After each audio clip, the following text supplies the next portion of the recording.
Welcome to Foundstone Conversations, a series where we chat with industry leaders and thought-provoking authors about what they're seeing across business strategy and sharing their real-world experiences from across their own career. And today we're joined by one of the best-connected venture capital investors in Australia. He's the co-founder and partner of Our Innovation Fund, a VC fund investing in early-stage businesses. He's also the founder of Australia's first billion-dollar unicorn, a technology company, which we'll be talking a fair bit about, and an author, a fairly recent author, of a book that's just been released last year called The Dumbest Guy at the Table. This one here. We'll be getting into a bit more of that detail in the conversation. So a very warm welcome to you, David Shane. Thank you very much, Andrew. Appreciate you making the time in your busy schedule. Let's dive right in. If we can take you, for the context of our listeners and viewers, if we can go right back to, I think it was 1986 when you migrated from South Africa. Yep. I believe you're a chartered accountant originally. Yep. When you migrated, you initially took up a job as a national sales manager of a gaming software company. But then it all changed. So can you tell us a bit about what you were going through and starting the company? So I was an article clerk at Price Waterhouse in South Africa. Fortunately, that old, it wasn't PwC yet. They hadn't merged with Coopers yet. And I was originally actually going to come to Australia as on a transfer with Price Waterhouse.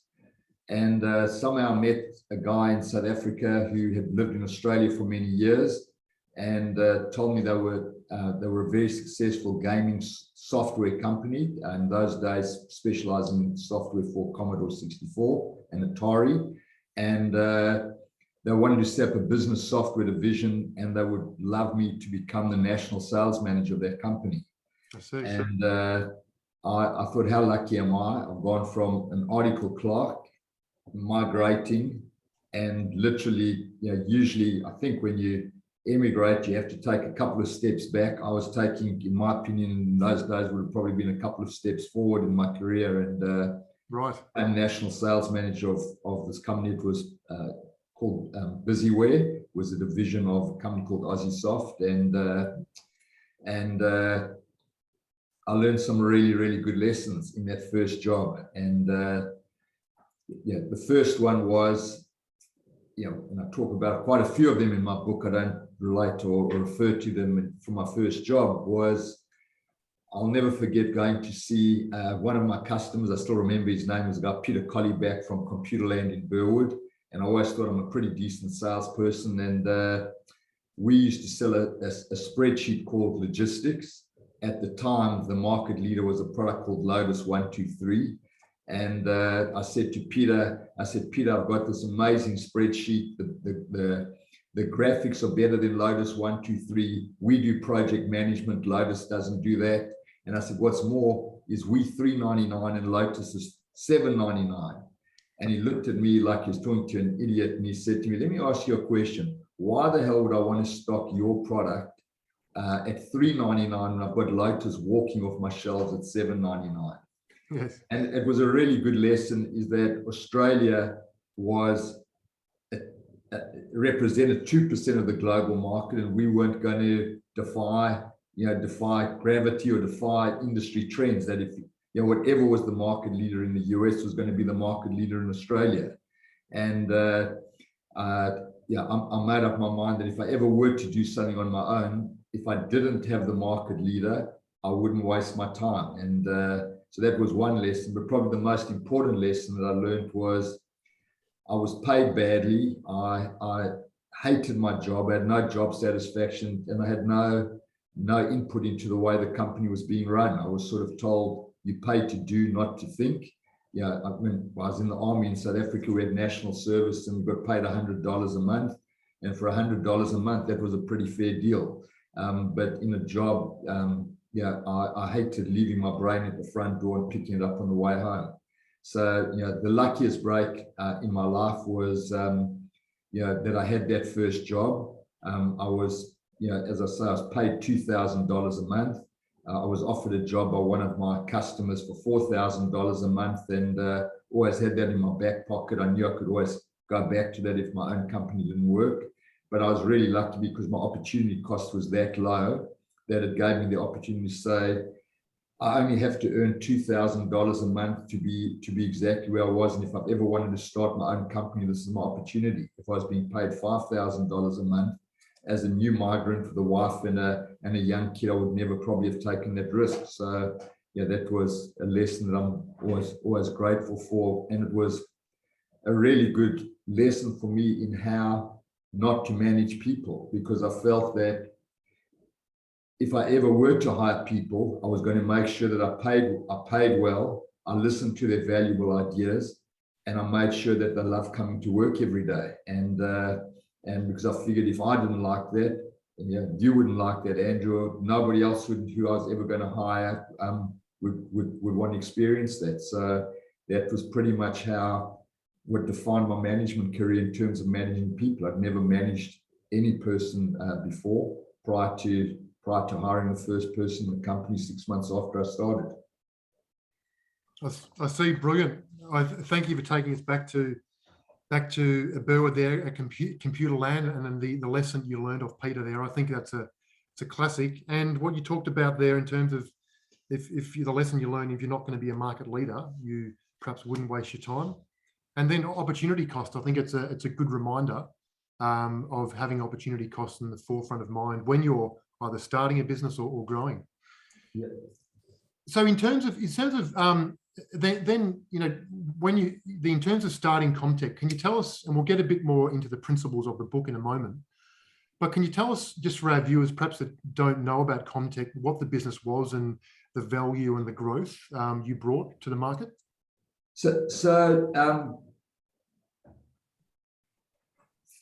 Through my career at Price Waterhouse, I hated auditing. The first job I ever got was to audit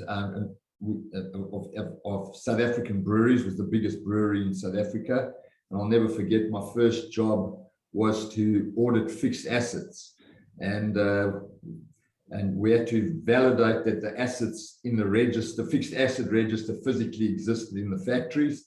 And then do it the other way around, find some assets on the plant and make sure that they were actually registered in the fixed asset register. And I'll never forget, I hired an engineer one day and I said, I'm looking for a U3 pump. And he pointed to something up in the roof, and I nodded my head, ticked the box, and I came home and thought, how the bloody hell do I know if that's a U3 pump or a vacuum cleaner? And I went to my boss, told him this is not for me. They put me in the small business division, and where in those days did what we call the shoebox audit, where you'd get check stubs and bank deposit slips, and I'd write up the books from A to Z. And it was about the start of the PC revolution. And I had bought a PC, and I used to do people's books at home, and I was lucky enough, I'm not going to waste and bore you, but that my boss, my partner at Price Waterhouse, allowed me to set up a microcomputer division within the small business division at Price Waterhouse. And that's how I got into computers in the first place, being as an accountant. I'm not technical at all, but I saw the value that computers could bring. I mean, it sounds crazy today, but can you imagine doing a budget without Excel today? And somebody says, what if we were to change our gross margin from 32% to 31%, and you've got to get an eraser and change every number? So it was amazing to see, or people were handwriting their statements at the end of a month. So I really saw what value technology could deliver to an organization, as opposed to being the technologist who would write software or install networks. And so that was in the early 80s. By the time I got to Australia in 1986, people were looking at networking their computers. Computers weren't as pervasive as they are today. Yes. But I saw there was a massive gap in the market for networking, and there were about 30 companies that provided network operating systems in the world at the time, of which one company called Novell was about 70% market share.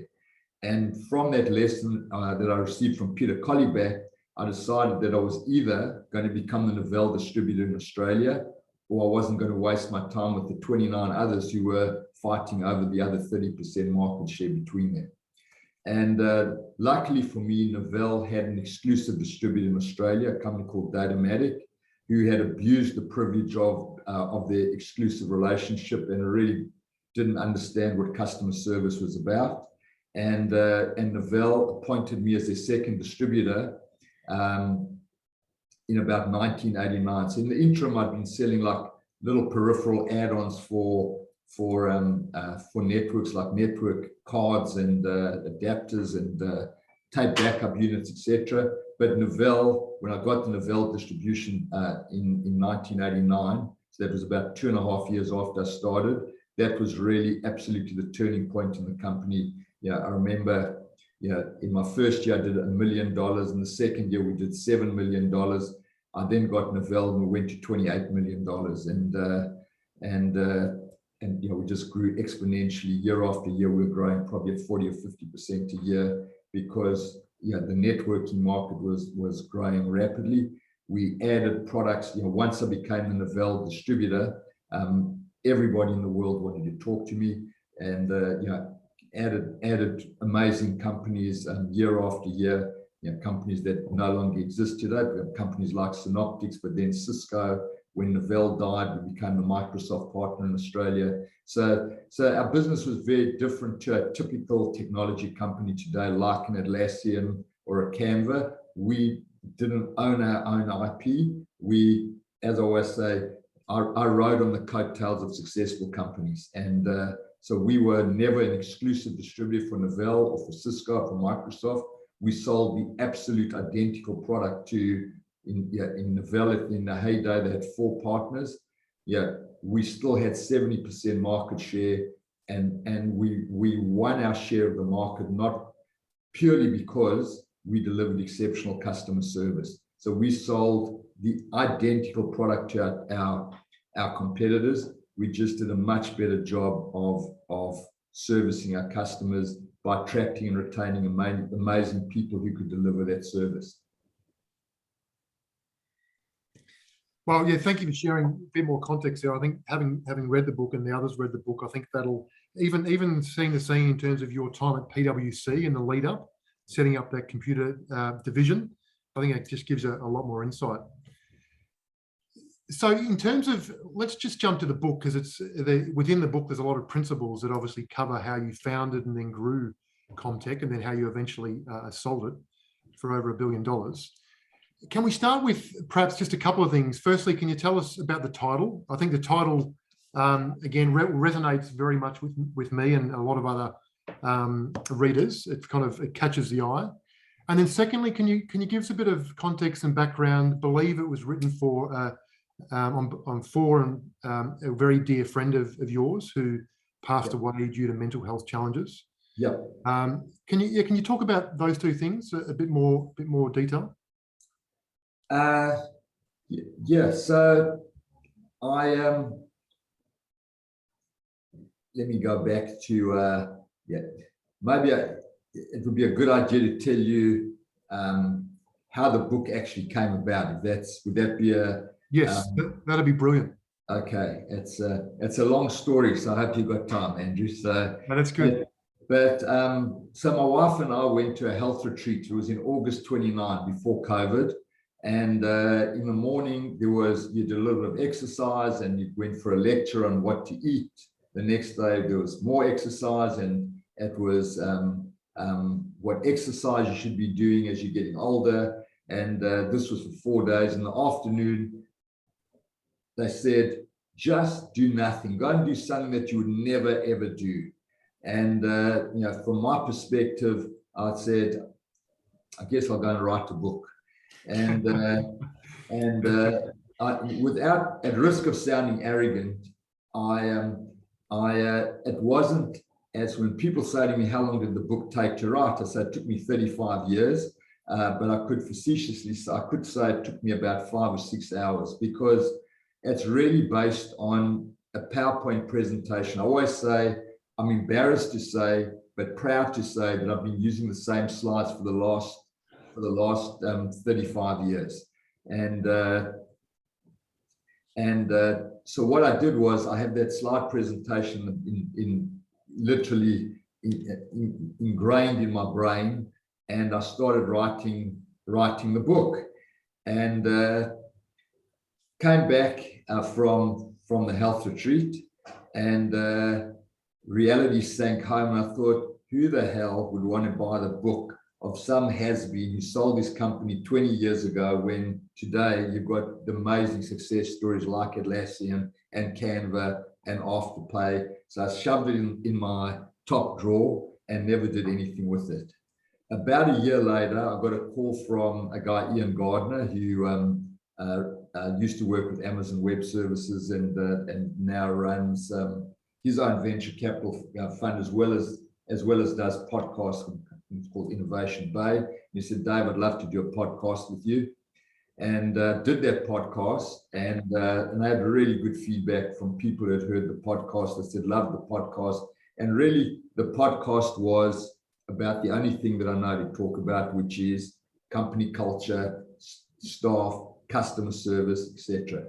So sort of tweaked in my brain that maybe people would be interested in what I'm saying. And finally, another year later, a friend of mine, guy John McLean, who was an athlete, he was a rugby league player, and in his off season was training for a triathlon, got knocked off his bicycle, and was literally dead 8 times. He was brought back to, he was resuscitated. There was a priest reading last rites on the side of the road on the highway in Parramatta, or Penrith, I should say. And obviously John survived, lands up in the Royal North Shore Hospital, and wakes up in a ward and says, there's 4 of us in the ward. I'm the only guy who can move my arms. And I think, how lucky am I?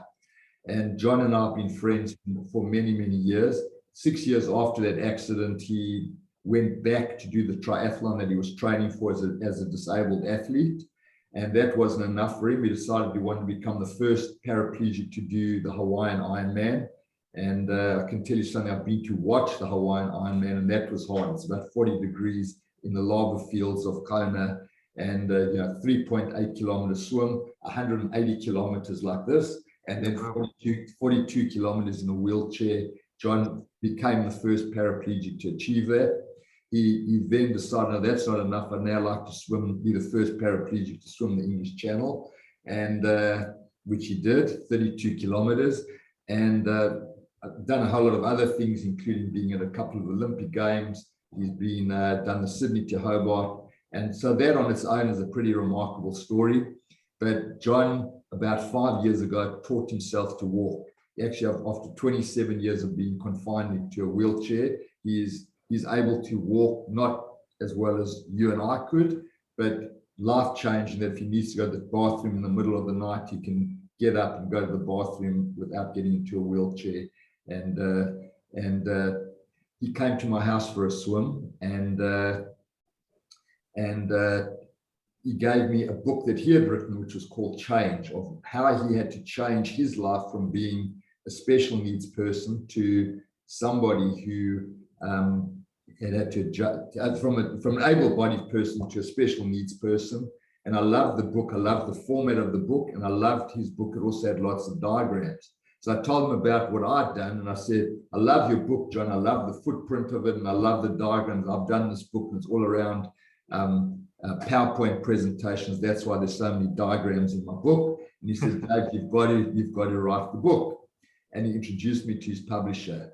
And really, the more I thought about having been in venture capital now, having a fund for the last 6 years, but having mentored founders probably for the last 22 years, I'd say, since I finished at Comtech in 2020, in 2000, the more I realized that I've seen products come and go. Some of them I've been speaking about earlier that you may never have heard of, or some of your listeners have never heard of, companies like Novell, companies like Synoptics. Products come and go. But what hasn't changed is you still have customers, you still have staff, and you still have business partners. And really what I've seen is how you treat those 3 constituents is the difference between a good company, a great company, an irrelevant one, or one that just simply disappears. And I promised John I would speak to his publisher, which I did. And she said to me, she said, you have to dedicate the book to somebody. And I told my wife the story, thinking I'd say, and to my wonderful wife, Colleen, who I could never have achieved what I did without her support, I said to her, I'm going to dedicate it to Dan Jars. And her eyes lit up because everyone loved my friend Dan. And Dan had told me, 20 years ago, says, Dave, you've got to write a book. You've got to write a book. So I thought everything went full circle where having listened to John and then remembering that Dan had said, Dave, you should write a book. I thought it would be a great opportunity to dedicate the book to Dan and donate the proceeds to a wonderful cause like Black Dog Institute. Yeah, it's wonderful. And I understand, all the proceeds are going to that. So I think thank you for sharing that, David. I think those timeless principles you talked about, those slides that you've been building for over 30 years and carried around with you, that's what came across to me reading the book. The principles were very practical. You could tell that they'd been lived. They hadn't been plucked out of a kind of consultant's handbook. So I think that's a lot of value that I got from it, and I know some of our viewers have. You touched on, those three stakeholders as such: customers, staff, and business partners. And perhaps we could start, just to cover off some of the principles that initially stood out for me. I think let's start with culture, because I think if I've got it right, you talk about, to have great customer service, your staff have to feel like they're actually a part of it. They have to feel like they're accepted and they belong and they're part of something bigger. Can you tell us a bit more how you see culture, perhaps what you learned over the many years? You've shared some examples in the book, and how the direct link between culture and then customer experience. Yeah, well, I think every company has a culture, and really what's the most important thing, in my opinion, is that is that your actions match your words. I think Enron had, one of their values was integrity, and another one was honesty in our business dealings. That was on their, that was in their handbook. It may have been a poster on their wall, but they actually didn't deliver on that. So my biggest fear as the CEO of a company was standing up saying, we genuinely take care of our customers, our staff, and our business partners. And people who I was presenting to said, what a load of crap. They couldn't give a damn about their customers. They couldn't give a damn about staff over here. And by the way, that was our company philosophy, and our company culture was really sincerely. And I think, I don't think you'll ever get to 100%. I always used to even say, if I was happy 80% of the time I was doing well, you could be having the best week you've ever had. And on Friday afternoon, a customer phones you and says the network's down, or your best staff member says they want to leave or whatever. You come to Monday to Thursday was amazing. Yes. And I still believe, from when I had 5 people, 20% of the people were wrong. When I had 100, 20% of the people were wrong. When we had 1,000 people, 20% of the people may have been wrong. But I'm telling you, you have to have the majority of the people who, by the way, I'll never forget someone, I wish I could remember his name. I remember the company, it was a company called BCA Computers down in Victoria, actually. And I said to him, Steve, I just don't get it. We treat everybody the same, yet there's like a few people who just always complain. He says, Dave, unfortunately, you're always going to get some people who are only happy if they're unhappy. And that was a good lesson for me. Yes. But I think when I say the majority of people have got to want to come to work, have got to want to understand, but you have to lead from the front.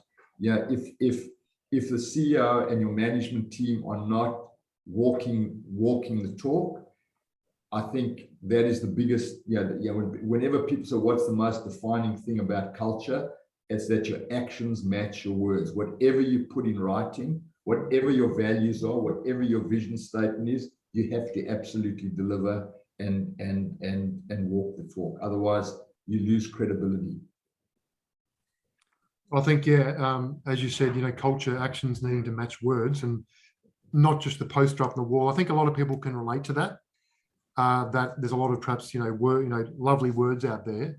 But it's refreshing to hear that it has to come from the top as well. It has to. It's the only way it can come, and it's the only way it can happen.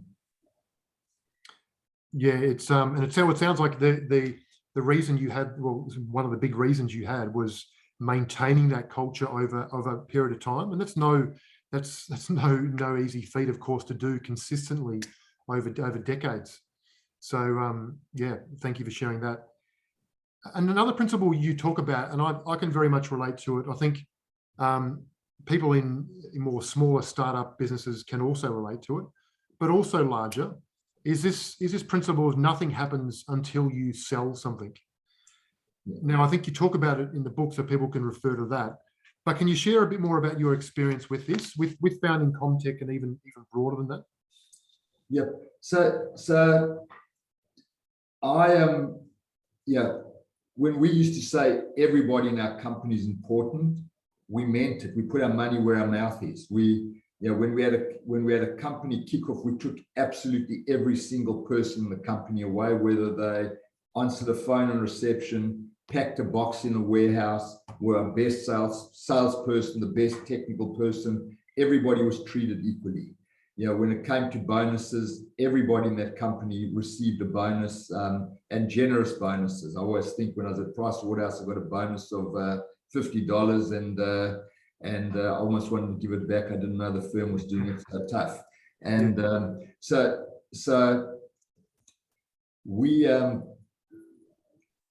really, as I say, cared about our people in our company, and as I say, we put our money where our mouth is in every area. And you might have to remind me of the question, Andrew. Yeah, so I think, the line, nothing happens until you sell something. Sorry. Yes. So it's what happens when you get to 61. I apologize for that. Not at all. But I often found that some of our suppliers would have a president's club for the salespeople. That there were so many people who were responsible for helping to win an opportunity, yet who went to Hawaii for President's Club. It was the sales guy who may have gone out for lunch with the customer, the CTO, the customer, and I used to hate that. I could never understand it. And I also remember walking into the office of the branch manager for IBM in Canberra, and he had this huge poster behind his desk, and it says, "Nothing happens until you sell something."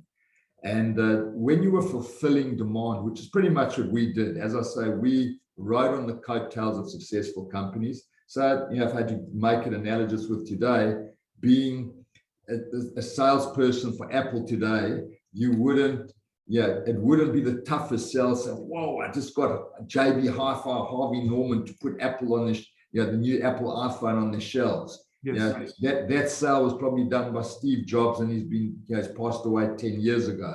So when I started working with startups, I understood why salespeople went on President's Club, because getting those first few customers, when you're working for an Atlassian and you're trying to get that first customer to use your product or to buy that product, you can't show a customer how good your product is, what problem that product solves, how much value you add to the organization until they use it.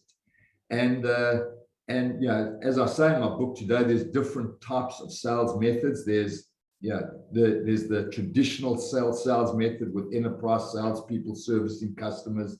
There's marketing-led growth where you're dealing with a business unit, and there's product-led growth where one person in an organization tries something, which is pretty much how Atlassian started.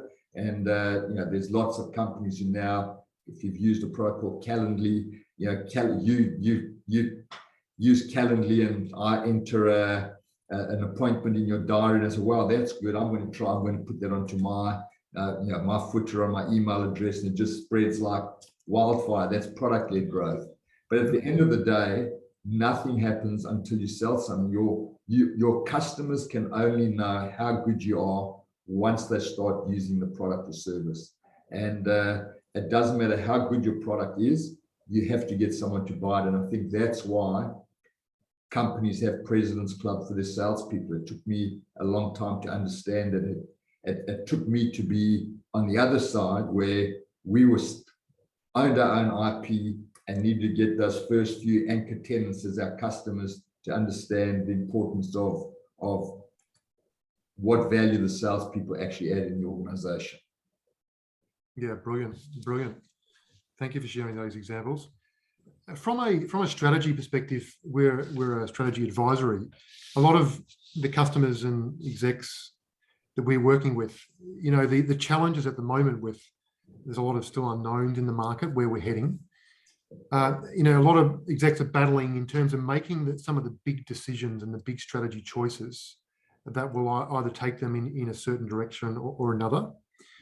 It'd be really interesting to hear, you know, when you, from founding CommTech, and then as the business grew, you had to make some pretty key decisions along the way, a number of them, and then the decision to finally exit the business. Can you share a bit of insight in terms of, you know, you as a leader, in terms of making those strategy choices, how you went about that at a high level? So probably, yeah, over a 14-year period, we had to make lots and lots of decisions. And you know, when I started the business, our strategy was we sell the number one or number two product in the market. And that worked unbelievably well when Novell had 70% market share, Synoptics had 70% market share, and Cisco had 80% market share. What happened and I'm giving you probably the biggest challenge that we faced as a company. What happened was, one day I woke up, it was before the internet and even before email was pervasive. I get a call from the CEO of Synoptics in Australia, a guy, Steve Wood. He actually went on to run Tennis Australia. And Steve said, "Dave, phenomenal news. We just merged with Wellfleet."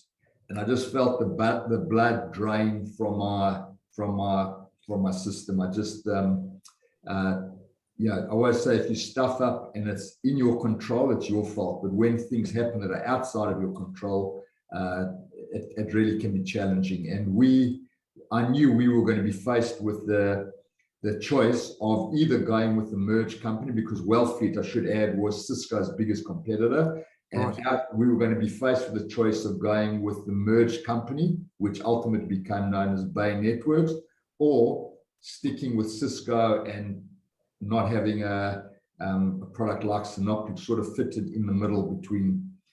And for a number of reasons, we chose to go with Bay Networks. And the day we made the decision, I remember saying to my brother, "We've stuffed up. We backed the wrong horse," but we had to run with it. We'd made our decision, and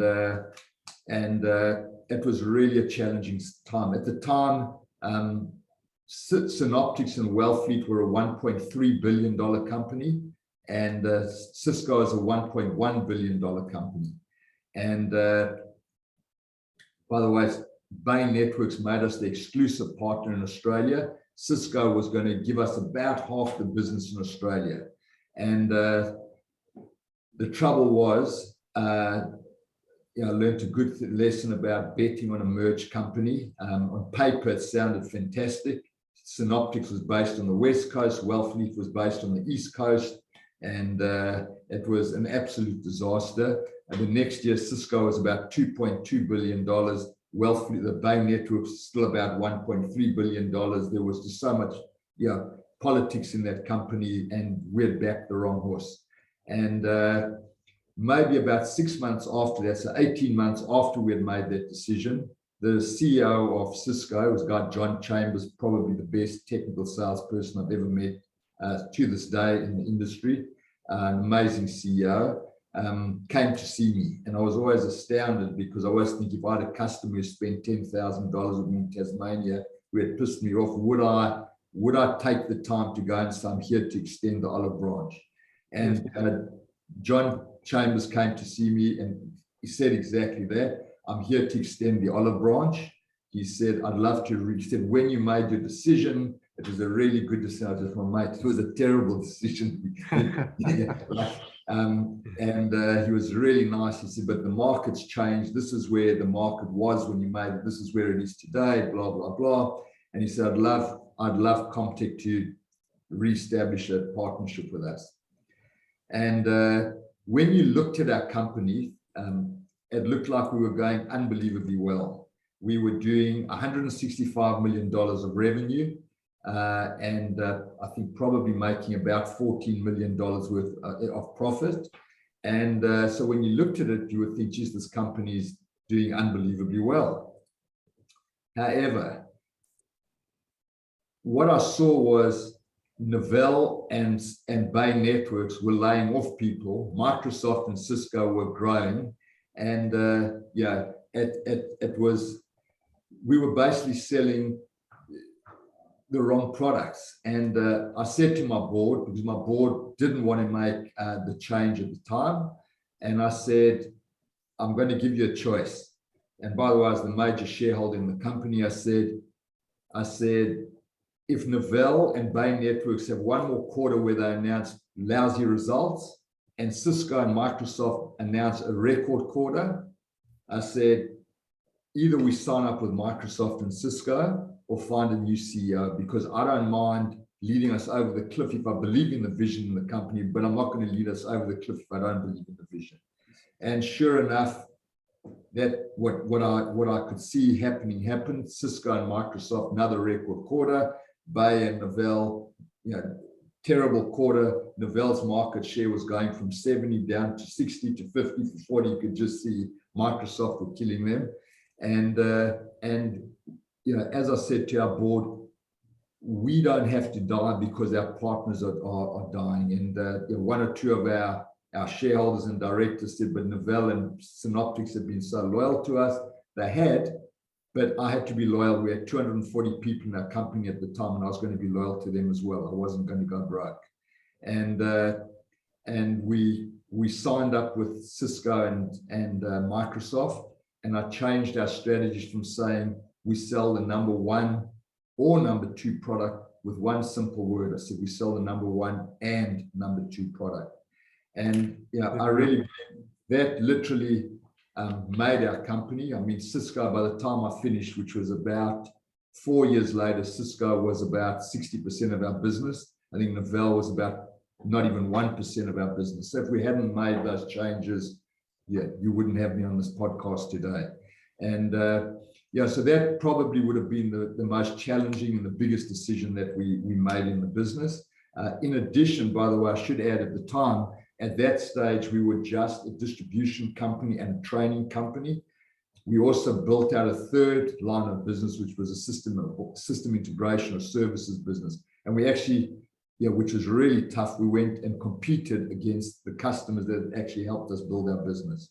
And we then grew from about 240 people to 1,200 people in that year when we built up our services business to service some of the largest customers in Australia directly: Woolworths, Coles, Telstra, Optus, ANZ Banks. So we built a third arm of the business as well when we signed up with Microsoft and Cisco. That's huge. I think what stands out to me from what you shared there, David, is you're willing to make those tough decisions, and that example, you made it really clear to the board of which way you saw it was going to go and put your cards on the table. And I think, thanks for sharing the insights, of that conversation with John Chambers, because I think that gives a lot of people kind of behind the scenes of what was happening at the time. And then how you talked about you were keeping really close to what was happening on the ground in the market to make those decisions, which is huge. Yeah. Well, I think that's absolutely one of the key tenets of leadership. What I do talk about it in the book is, do you have the edge to make those tough yes and no decisions? And that I think is the difference between, I probably the two leaders that I aspire to most today, who, by the way, are probably the most empathetic leaders in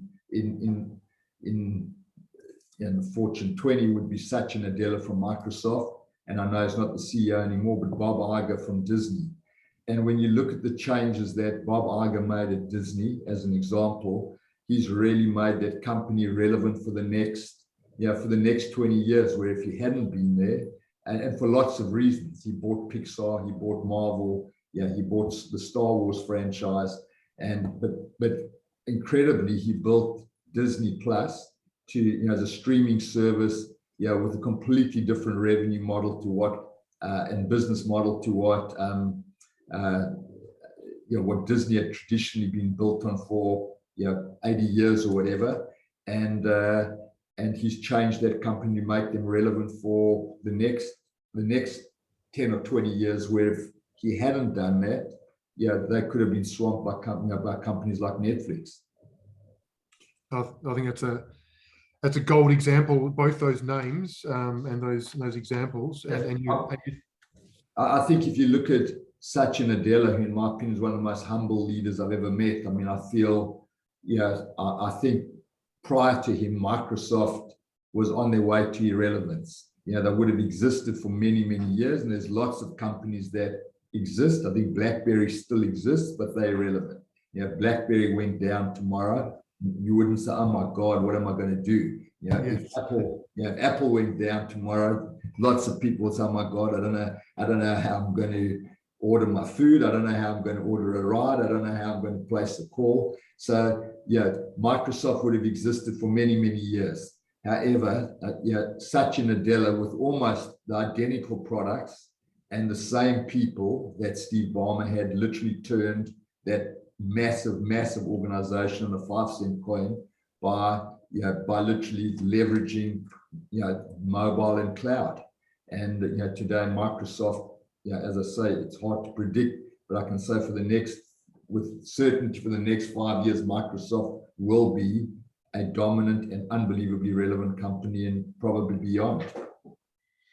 Oh, I'd have to agree, David. I think that you called out the empathetic and humble leaders.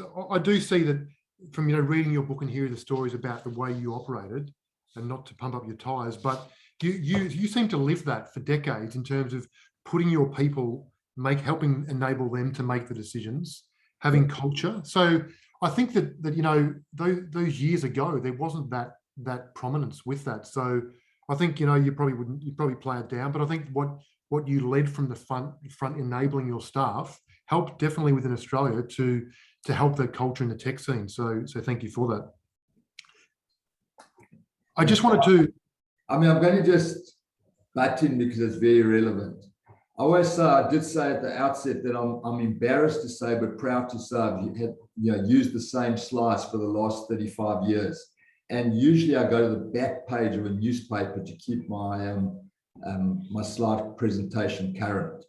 And in this case, tragically, I'm going to go to the front page, because when you think about what happened to Shane Warne was loved because he could talk to anybody. Shane Warne could be having dinner with Kerry Packer at the one extreme, and then having a meat pie and a VB with some guys in a pub the next night, and he treated everybody the same. I was talking to Ian Chappell, who, as you know, is a good friend of mine. He wrote the foreword to my book, and he said, I was just chatting to him yesterday, who Ian's absolutely devastated, having lost two of his great mates within 24 hours, in Rod Marsh and Shane Warne.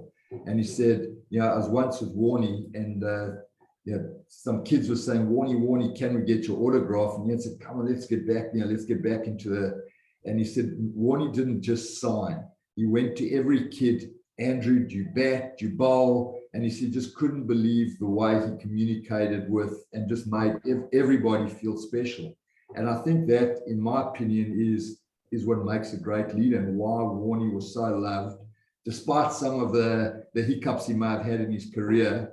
Everyone, that they're all forgiven, because he was really a man of the people. And whether we're speaking to Kerry Packer or a packer in the warehouse, he treated everybody the same. And I think that's what people really people really respect. I think that's a good example. Thanks for sharing it. David, just to finish up on, in terms of what you're currently doing now, so you're the co-founder and partner of Our Innovation Fund. Some of our listeners are perhaps more familiar with the VC world and others aren't. Yeah. Can you just tell us a bit more in terms of, how and why you founded the fund, and then just some of the principles that you look at with the organisations you partner with? So yeah, that's a great question, Andrew. So my dream was, when I finished at Comtech, as I said, I rode on the coattails of American companies. It was quite easy. What I did was looked at a pie chart. It would say Novell 70%, market share. I'd say I'm going to represent them in Australia. Yeah, I knew that if Novell did $100 million of revenue globally, I'd probably do about $2 million in Australia. And my dream was to do it the other way around, and which was to take a market that only represents 2% of sales, being Australia, and saying, how do we become the global player on the world scene, which would have meant conquering the US. And I did dabble in a couple of startups. The first one I got involved in was a company called Holly. It was a speech recognition company, which, believe it or not, this was in about 2000. Holly, what time does the ferry leave from Circular Quay to Manly? Holly, what will the weather be like in Sydney tomorrow? And the founder sent me the business plan that he sent to me, and if I sent it to you or any of your listeners and said, what do you reckon this is? You'd say probably Siri or Alexa. And that's a really good lesson. One of the biggest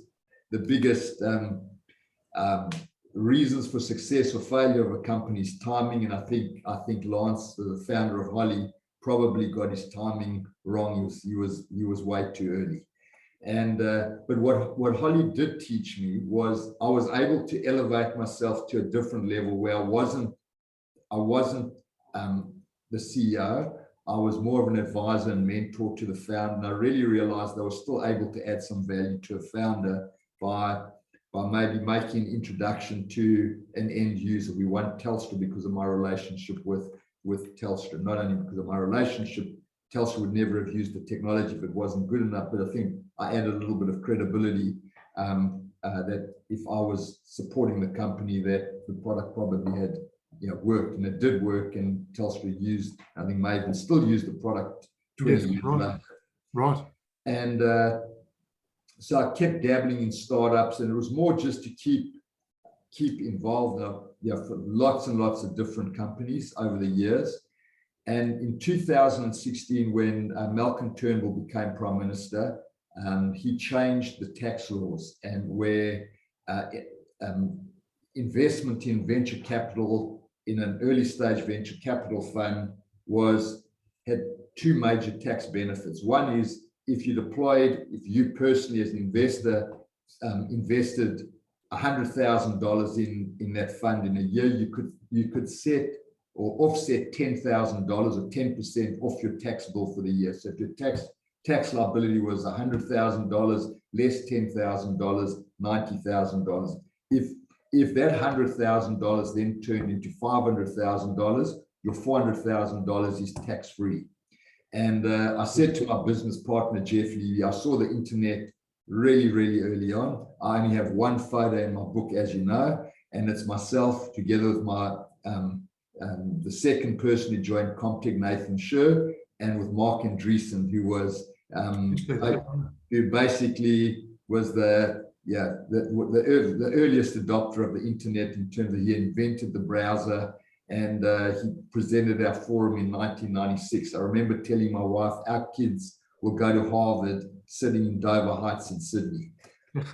I was so burnt out, I really did nothing with the internet. I could see the impact it was going to have on our lives, on everybody's lives, and the impact that it could make, and just didn't do anything myself. I said to my business partner, you can feel what's happening in Australia, the momentum in innovation, and I don't want to sit back in 10 years' time when you start seeing some of the successes that we're actually seeing today, and say, I told you innovation was going to happen, and we did nothing about it. So we set up a venture capital fund. And I think Malcolm Turnbull probably hasn't got enough credit for what he did together with Wyatt Roy, who was the youngest ever minister. He was 25 when he was the assistant minister for innovation, and they changed the tax laws, and you went from having about $100 million worth of capital available in the ecosystem to probably about $2.5 billion of capital today. So today, if you're a founder in Australia, a half decent founder with a half decent idea, you should be able to raise capital. 5 or 6 years ago, it was almost impossible. And I've been unbelievably surprised and pleasantly surprised at the success of the Australian innovation. What's happening in Australia. I think there's so many companies that have succeeded. Everybody obviously talks about Atlassian and Canvas and Afterpays, but there's Culture Amps and Safety Cultures and Appens and Aconexes, which got sold to Oracle for $1.7 billion, and Go1, which is a company out of Brisbane. And I'm unbelievably excited. If I look at the companies in our portfolio, we don't have a thematic, we back people. So there's some companies that may just do fintech or edtech or construction. We back people, and they take us into the industries that they believe they're solving the problem for. So we have companies. People always say to me, do we only do tech? Everything is tech today. However, there's proper tech or deep tech like cybersecurity at the one extreme. And then at the other extreme, we have a company called Bear Cremations that's digitally transforming the funeral industry in Australia. And then everything in between. We have founders in Sydney, in Melbourne, in Brisbane, in Bendigo. We have our youngest founder was 22, our oldest founder was 53. We have male founders and female founders. We have founders who've come from Iran, from Singapore, from Vietnam, from Korea, from absolutely everywhere, which is really what Australia is today. We're an unbelievable multicultural society. I always say I was never ever prejudiced because I was South African or Jewish. Aussies give anybody a go, in my opinion, as long as you don't bullshit. And that's what I've seen in terms of with our VC fund. We have amazing founders, and we are one small part of the ecosystem. And of course, I want our fund to be successful. Our first fund, I will be very disappointed if somebody put in $1. I would be very disappointed if we didn't return 6, and maybe I'm saying 6 because I'd rather underpromise and overdeliver. Yes. And what I'm proud about is we don't have a Canva or an Afterpay. There's so many. We've had one exit, a couple of exits. We sold one company called EFT Sure for $100 million. The founder walked away with $23 million. It's life changing.